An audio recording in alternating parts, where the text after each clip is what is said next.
श्री स्वामी समर्थ। जय जय स्वामी समर्थ। स्वामींचं नाव घेऊन मी आजच्या ह्या नवीन व्हिडिओला सुरुवात करते। हिंदू धर्मात भगवान दत्तात्रेयांना विशेष महत्त्व आहे। ब्रह्मा, विष्णू आणि महेश यांचा अंश म्हणून दत्तात्रेयांची पूजा केली जाते। भगवान दत्तात्रेयांच्या अवतारापैकी एक म्हणजे अक्कलकोटचे स्वामी समर्थ महाराज। स्वामी समर्थ महाराजांना दत्त संप्रदायात खूप महत्त्व आहे। स्वामी समर्थांचा प्रकट दिन हा स्वामी भक्तांसाठी उत्सवाची पर्वणी असते। भिवू नकोस, मी तुझ्या पाठीशी आहे असे विश्वास देणारे भक्तवत्सल्य श्री स्वामी समर्थ यांचा प्रकट दिन चैत्र शुद्ध द्वितीया म्हणजेच 31 मार्च 2025 सोमवारी आहे। या दिवशी स्वामी समर्थांची विधिवत पूजा केली जाते। या दिवशी स्वामी समर्थ केंद्रात होम, हवन, मंत्र जपसह विविध धार्मिक कार्यक्रम संपन्न होतात। या दिवशी अक्कलकोट येथे भव्य कार्यक्रमाचे आयोजन करण्यात येते। लाखोच्या संख्येने भाविक या ठिकाणी स्वामी समर्थांच्या दर्शनाला येतात। या काळामध्ये जर आपण काही प्रभावी सेवा केल्या तर त्या खूप प्रभावी ठरतात, कारण या काळामध्ये दत्त तत्व नेहमीच्या तुलनेत 1,000,000 जास्त कार्यरत असतं। तुम्ही मनोभावे पूजा आणि सेवा करतील तर तुम्हाला अनुभव आल्याशिवाय राहणार नाही।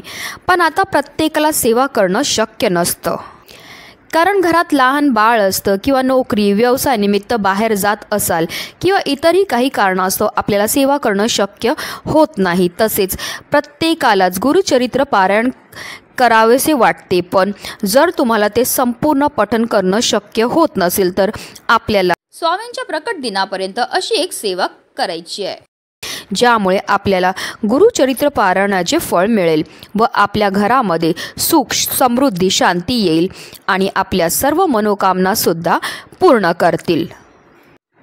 तर ती कोणती सेवा आहे, तो कोणता अध्याय आहे जो आपल्याला दररोज स्वामींच्या प्रकट दिनापर्यंत वाचायचे, त्याबद्दल सविस्तर आणि अतिशय महत्त्वाची अशी माहिती मी तुम्हाला या व्हिडिओमध्ये देणार आहे। तर व्हिडिओ पूर्ण पहा आणि जर तुम्ही माझ्या चॅनलवर नवीन असेल तर चॅनलला सबस्क्राईब करा आणि शेजारी बेल आयकॉन सुद्धा प्रेस करा, जेणेकरून तुम्हाला माझ्या नवनवीन व्हिडिओचं नोटिफिकेशन हे मिळत राहील आणि तुम्ही एक पण व्हिडिओ मिस करणार नाही। आणि कमेंटमध्ये श्री स्वामी समर्थ किंवा श्री गुरुदेव दत्त लिहायला अजिबात विसरू नका। भक्ती केल्याने संकट येणारच नाही असं होत नाही, पण भक्ती करून संकटाचा वेग मात्र नक्कीच कमी करता येतो। जसं की जिथे हात जाणार होता तिथे मात्र बोटावरच निभावलं, पण ही करण्याकरता सुद्धा आपल्याला स्वामी भक्तीमध्ये असावं लागतं। स्वामीवर आपली श्रद्धा व विश्वास अटूट असायला पाहिजे। आता तुम्ही कोणतीही सेवा करा, मग ती स्वामी चरित्र सारामृत पठण करा किंवा तारक मंत्राची सेवा करा किंवा अगदी गुरुचरित्राचे पारायण करा, पण आपला विश्वास हा अटूट असायला पाहिजे। आपली एखादी इच्छा पूर्ण झाली नाही तर आपण स्वामी महाराजांसमोर रडतो, त्यांच्यासोबत भांडतो देखील, पण खरं तर ते आपलं चांगलंच बघतात। एखादी गोष्ट आपल्यासाठी चांगली असेल तर ते आपल्याला नक्कीच देतील, पण एखादी गोष्ट आपल्यासाठी आता चांगली आहे पण पुढे जाऊन ती जर वाईट असेल तर ती आपल्याला स्वामी महाराज कधीही देत नाही। आता आपल्याला गुरुचरित्रातील एक अध्याय पठण करायचा आहे, तो म्हणजे गुरुचरित्रातील 9वा अध्याय। गुरुचरित्राचे पारायण केल्याने आपली गंभीर संकटातून बाहेर पडण्याचा मार्ग सापडतो अशी मान्यता आहे।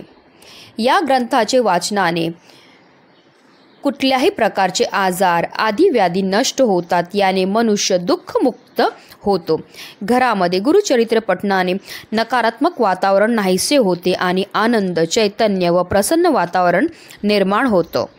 पितृदोष, वास्तुदोष यावरती उपाय म्हणजे गुरुचरित्र पारायण केल्याने प्रभावी अनुभव येतात। विशिष्ट समस्या जसे लग्न, शिक्षण, करिअर, आरोग्य यामध्ये येत असणाऱ्या अडचणी दूर होतात। आपल्या कुंडलीतील ग्रह, नक्षत्र, पितृदोष यावर गुरुचरित्र एक रामबाण उपाय असल्याचे जाणकार सांगतात। जर तुम्हाला शक्य असेल तर आवर्जून गुरुचरित्र पारायण करा। गुरुचरित्र पारायण करणे शक्य नसेल तर गुरुचरित्रातील 9वा अध्याय पठण करा।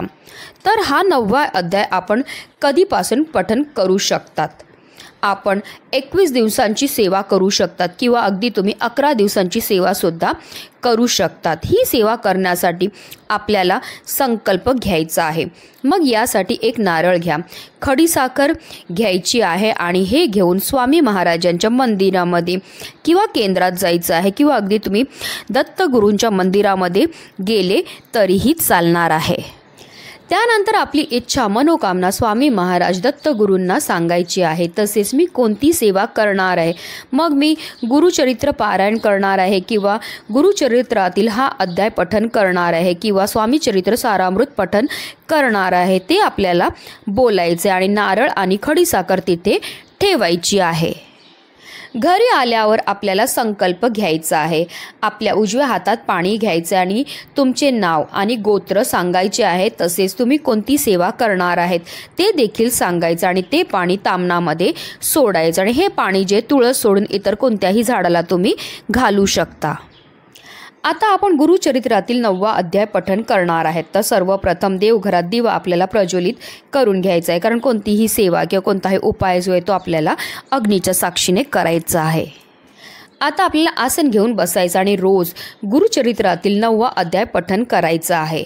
आपण एक वेळ ठरवायची आहे, मग तुम्ही सकाळी ही सेवा करू शकतात किंवा अगदी तुम्ही संध्याकाळी ही सेवा केली तरीही चालणार आहे। फक्त दुपारी 12 वाजल्यापासून 12:30ची जी वेळ असते ही दत्तगुरूंची तसेच स्वामी महाराजांची भिक्षेची वेळ असते, त्या काळात आपल्याला ही सेवा करायची नाही। आता ही सेवा घरातील कोणत्याही व्यक्तीने केली तरीही चालणार आहे। अगदी लहानातले लहान मोठ्यात मोठ्या प्रत्येकाने जरी केली तरीही अतिशय उत्तम आहे। फक्त मासिक धर्म असेल किंवा सुतक सुएर असेल तर या काळामध्ये तुम्हाला ही सेवा जी आहे ती करता येणार नाही। ते दिवस सोडून तुम्हाला पुढे 21 दिवस किंवा 11 दिवसांची सेवा ही करायची आहे। पण आता ज्यांना गुरुचरित्राचे पठन करणं शक्य नसेल अशा भक्तांनी एक श्लोकी गुरुचरित्राचे पठन करायचे आहे। आपण एक श्लोकी गुरुचरित्राचे पठन केले तरी पण आपल्याला संपूर्ण गुरुचरित्र पारायण केल्याचे फळ हे मिळत असते। ह्या एक श्लोकी गुरुचरित्राचे पठन तुम्ही सकाळी किंवा संध्याकाळी करू शकतात। ही सेवा करताना सुद्धा तुम्हाला संकल्प घ्यायचा आहे की तुम्ही 21 दिवसांची किंवा 11 दिवसांची सेवा ही करणार आहेत। आता देवघरामध्ये तुम्हाला दिवा हा प्रज्वलित करून घ्यायचे, आसन घेऊन बसायचे आणि ही सेवा तुम्हाला करायची आहे।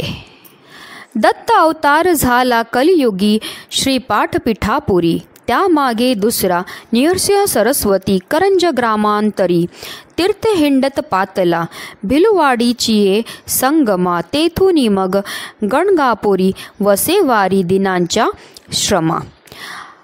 तर अशा ह्या एक श्लोकी गुरुचरित्राचा आपल्याला पारायण हे करायचं आहे।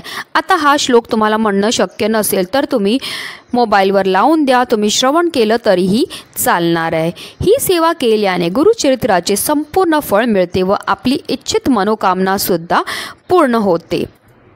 फक्त कोणतीही सेवा करताना आपल्याला त्यावर विश्वास असणं गरजेचं आहे। तसेच तुम्ही एखाद्या व्यक्तीला स्वामी चरित्र किंवा गुरुचरित्र ग्रंथ खरेदी करून दिला तरीही चालणार आहे, कारण जर त्या व्यक्तीने तो ग्रंथ वाचला तर त्याचे पुण्यफळ हे आपल्याला प्राप्त होते। सर्वात मोठी स्वामी सेवा म्हणजे दुःखात असलेल्याला स्वामी मार्ग दाखवणे, कारण त्याने एकदा स्वामी महाराजांना मानले की त्याचं संपूर्ण आयुष्याची जबाबदारीही स्वामी महाराज घेतात। आता जर तुम्हाला एक श्लोकी गुरुचरित्राचे पठन करणे सुद्धा शक्य नसेल तर तुम्ही फक्त श्री स्वामी समर्थ श्री स्वामी समर्थ या मंत्राचा निरंतर जप केला तरीही तुम्हाला त्याचा खूपच चांगला अनुभव हा येणार आहे। फक्त हा एक मंत्राचा जप घरातील प्रत्येक व्यक्तीने केला, जसा जसा जप वाढतो तसे तसे आपल्याला आपली परिस्थिती सुधारण्यामध्ये मदतही मिळत असते आणि जप जेव्हा 6 लाख पेक्षा जास्त होतो तेव्हा आपल्याला त्याची प्रचितीही येते। या जपाने पैशाचे मार्ग मोकळे होतातच, तसेच संतती विषयीची चिंता हे मिटते व मुलांमध्ये सुधारणा दिसायला लागते। इतकेच नाही तर पुढील घडणारी घटनांचं सुद्धा आपल्याला आगाऊ सूचना मिळतात। सज्जनांचा सहवास घडतो, धर्म ग्रंथाचे वाचन घडते, चेहऱ्यावर एक दैवी तेज येते। म्हणून प्रत्येकाकडून हा जप झालाच पाहिजे ही नम्र विनंती। कारण स्वामींच्या नाम जपामध्ये सुद्धा खूपच शक्ती आहे। सर्व दरवाजे बंद झाले तरी स्वामींच्या हृदयाचा दरवाजा कायम उघडा असतो। अपेक्षा स्वामींपासून ठेवा, इतर लोकांपासून नको। अडचणीत असाल स्वामी तारतील, एकटे असतील सांभाळतील, मार्ग सापडत नसेल तर दाखवतील, अश्रू थांबत नसतील तर पुसतील। फक्त स्वामींना आतरतेने साथ घाला। अशक्य ही शक्य करतील स्वामी, अशक्य ही शक्य करतील स्वामी। श्री स्वामी समर्थ। जय जय स्वामी समर्थ। व्हिडिओ जास्तीत जास्त लोकांपर्यंत शेअर करा, जेणेकरून प्रत्येकाकडनं ही स्वामीची सेवा घडली पाहिजे, हीच मनामध्ये इच्छा। श्री स्वामी समर्थ। जय जय स्वामी समर्थ।